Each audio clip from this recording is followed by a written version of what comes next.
السلام علیکم جماعت دوم۔ یہ ہمارا اردو کا لیکچر نمبر 3 ہے۔ آج ہم کاپی کا کام کریں گے۔ سب سے پہلے اپنی کاپی کا صفحہ تیار کیجیے۔ تاریخ 11 دسمبر، جماعت کا کام، دن جمعہ۔ عنوان خوشگوار ماحول۔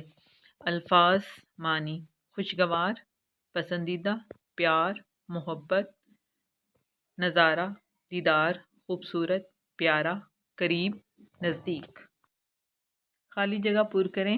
باغ کا نظارہ اور بھی ڈیش تھا پیارا، ڈیش ہنا کے پاؤں میں کوئی چیز چبھ گئی اچانک، گندگی ہمارے خوبصورت ڈیش کو خراب کرتی ہے ماحول، ڈیش بہت پیارا تھا موسم، آؤ ڈیش کی سیر کو چلتے ہیں باغ۔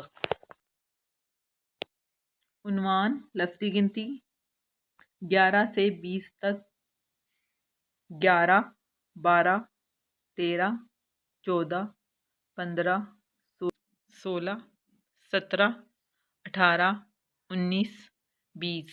آپ نے تمام کام رف بائنڈر پر لکھنا اور یاد کرنا ہے۔ اللہ حافظ۔